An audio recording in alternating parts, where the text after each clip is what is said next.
What's going on mga kuys? Welcome back sa channel ko.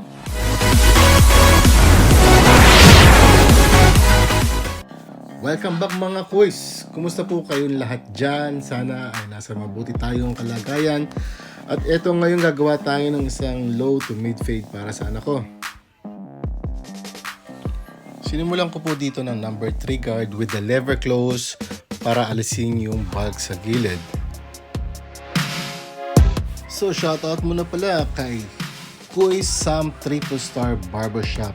Sabi niya, a shoutout cup from Louisiana, Laguna. So bisitahin niyo po yung channel ni Sam Triple Star Barbershop. Ayan po, makikita niyo po at huwag na rin kalimutan mag-subscribe. At shoutout din kay Kuys Arvin Barion. Sabi niya, pa-shoutout Kuys from Lipa, Batangas, God bless. So shoutout sa iyo kababayan, kamusta ka? So gamit ang clipper, gagawa tayo ng bud line sa gilid. So dahil low fade yung gagawin natin, so mababa lang yung magiging bud line natin. Shoutout din pala kay Kuys Bench Barber. Sabi niya, sige Kuys, pa-shoutout na lang ako, salamat. Shoutout din syempre tayo kay JP287. So sabi niya, pa-shoutout Kuys, salamat. Si JP287 po ay nagsimula na rin ng YouTube channel niya. Sana masuportahan nyo rin siya at mag-subscribe sa channel niya.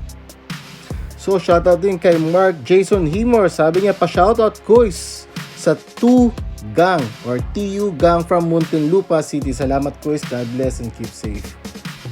At syempre hindi mawawala dito si King Rusty Rosales. Ayan, napakasipag ditong dumalaw.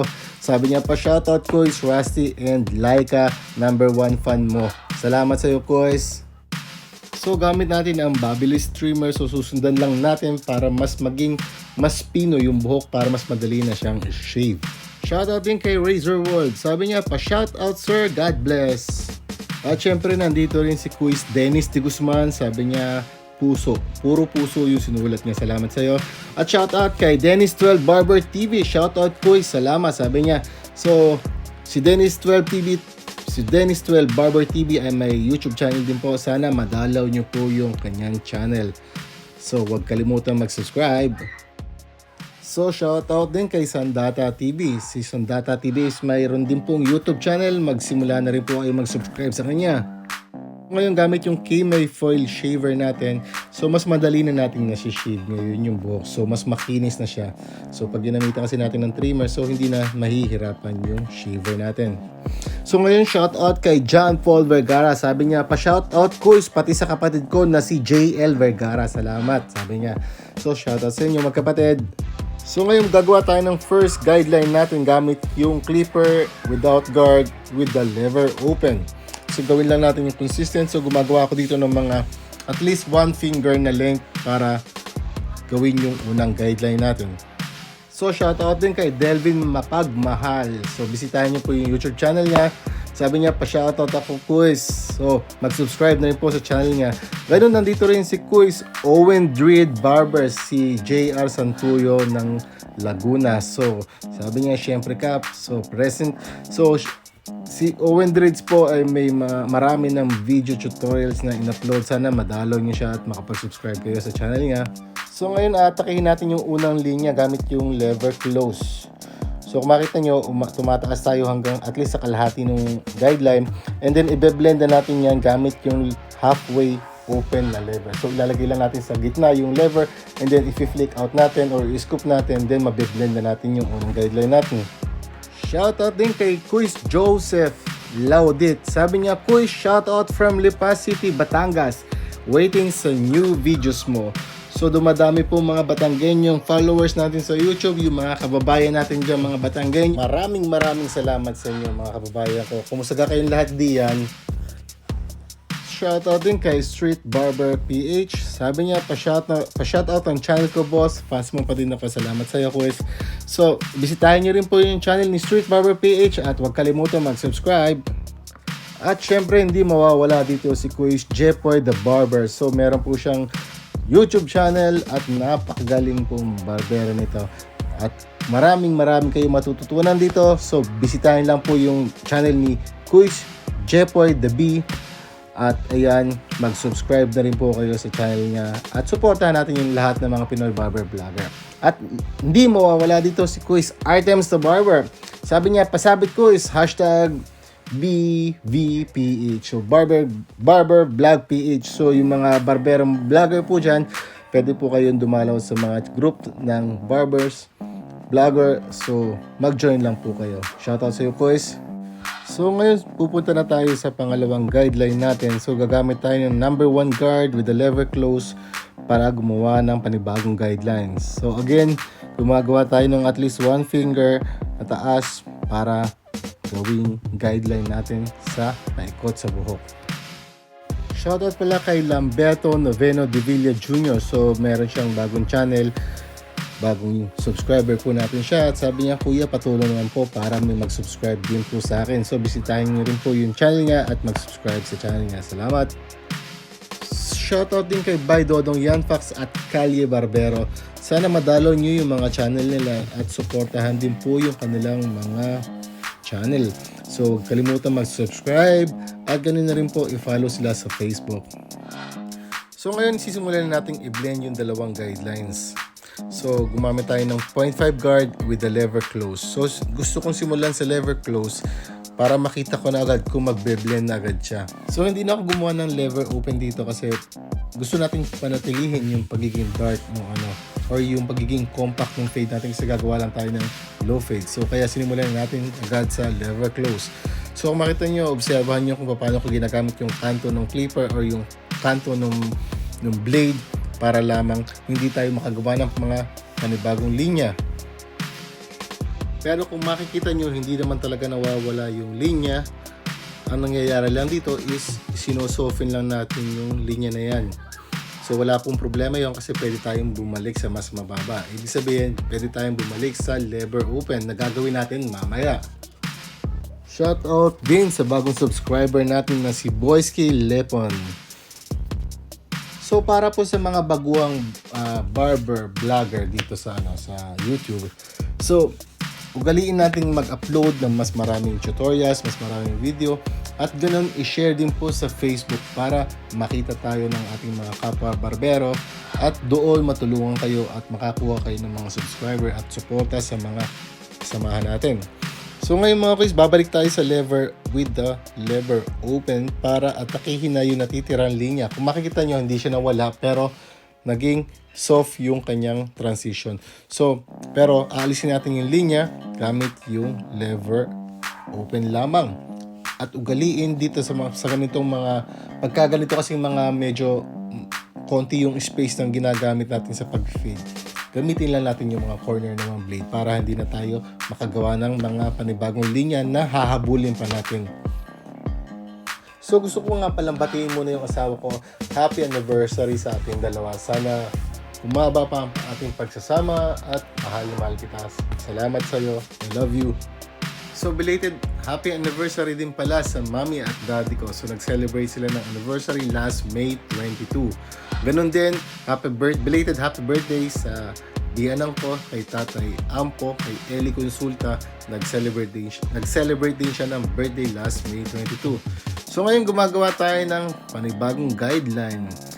So gumagamit lang tayo ng 1.5 guard para ituloy yung guideline sa taas.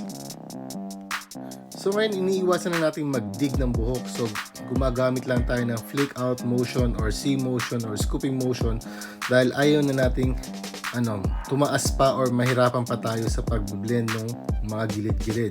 So gawin lang natin yan paikot at kung makita nyo meron na siyang nagkakaroon na siya ng konting transition, then i-blend na lang natin yan para magkaroon ng magandang fade yung kupit natin. So para po dun sa mga gusto magpa-shoutout, abangan lang po sa community post ko kung kailan ko ilalabas yung aking bagong vlogs. Kasi bago tayo maglabas ng isang vlog, magpo-post tayo sa community section para makita nyo or para malaman nyo kung kailan kayo magsusulat ng comments para sa mga shoutouts nyo mga kuya. Salamat! So ngayon mga kuya, i-blend na natin yung huling guideline na ginawa natin. Gamit lang yung number 1 guard pero naka-lever open po siya. Ngayong mga kuys is May 25 at ngayong araw na to ay may yung mga kaibigan nating barbero at vlogger ay nagse-celebrate ng kanilang mga birthday. So, happy birthday Kuys Terence Real Zavala ng Puting Kamatis Channel. So, ngayon po ay karawan niya. Happy birthday sa iyo Kuys. God bless you. Keep safe. Ganun na rin sa pamilya mo. At syempre, happy birthday po kay Cap Erwin Santiago, ang ating champion na si Cap Erwin Santiago. Birthday po niya ngayon. Happy birthday sa Cap. Mabuhay ka. Salamat sa iyo sa mga suporta mo at sa mga adhikain mo. Salamat sa iyo, Kuys. God bless you.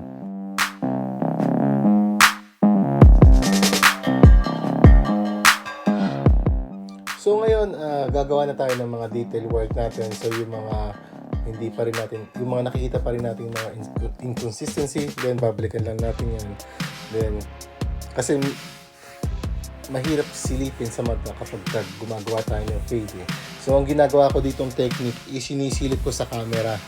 So mas kita nyo sa camera yung mga kung may mga linya natitira. Subukan nyo yan mga boys pag nagupit kayo. Tatingin nyo okay na eh.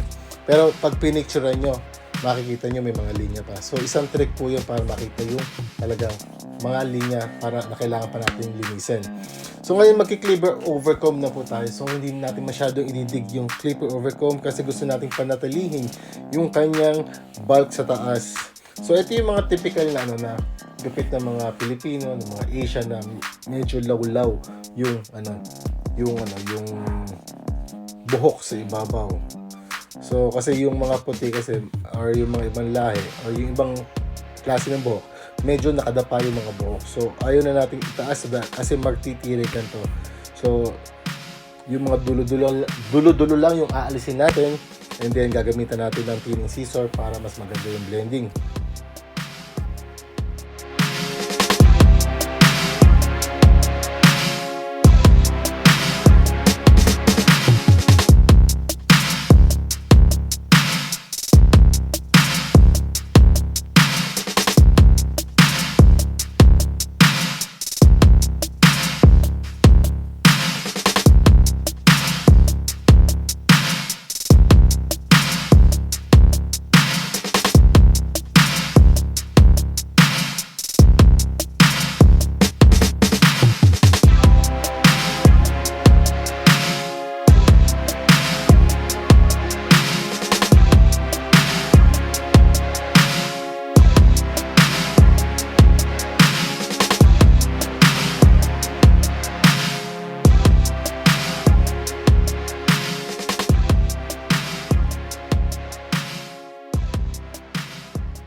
So ito mga kuys, kapag mga nagsisimula rin kayo, so hindi masamang gumamit ng cleaning scissor para mag-blend kasi mas mas safe gamitin yan para sa kasi hindi tayo makakagawa ng mga kanto dito gamit ng cleaning scissor. So mas soften yung dating niya, mas yung kanya magiging transition dahil para kang gumagawa ng layer dito sa gilid. So kung kaya nyo bumili ng cleaning scissor, kung nag-aaral kayo, sa pagbe-blend ng top hair doon sa taper na ginawa natin or sa fade na ginawa natin is pwede nyo gamitin yung cleaning scissor.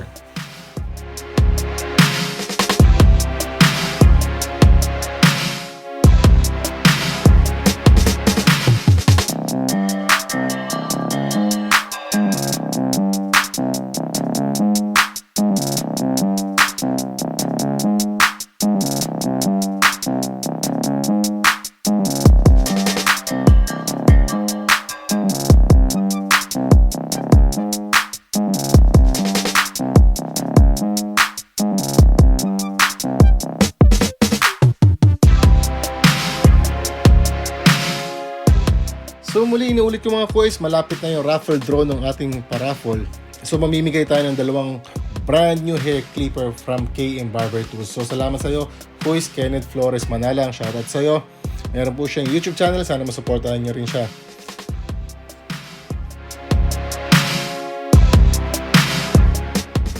So para sigurado tayo mas malinis yung transition na ginawa natin sa clipper overcomb, So gagamit pa rin ako ng number 3 guard with the lever open. So konting linis lang po.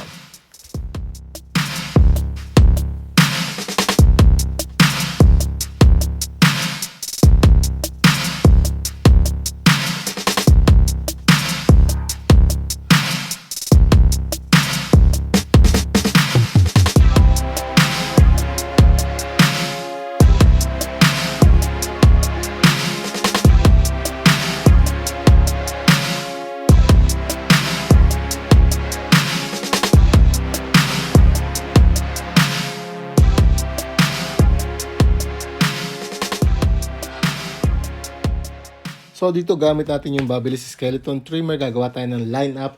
Sorry hindi nyo nakita kasi hindi natin napansin na medyo bumaba yung camera.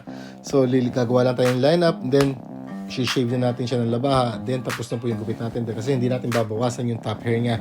So mga kuys, ito na yung magiging gupit natin. So kung bago ka sa channel ko, please do subscribe to my channel. Yung mga bago nakapanood nito, wag na po kayong mag-atubili na pindutin yung subscribe button. Ganun na rin po yung notification bell para masundan nyo yung mga vlogs or yung mga gagawin pa natin video dito sa channel ko. So muli sa mga subscriber natin, road to 4,000 subscriber na po tayo. Maraming salamat sa suporta nyo mga kuys. Kundi dahil sa inyo, hindi tayo aabot sa ganun. So eto na nga mga kuys yung gupit natin. Sana nagustuhan nyo at sana may natutunan kayo. I-comment lang po below kung may mga suggestion kayo at kung ano po yung napansin nyo. So maraming salamat sa panonood. Sampitz the Hobby Barber signing out. God bless you all.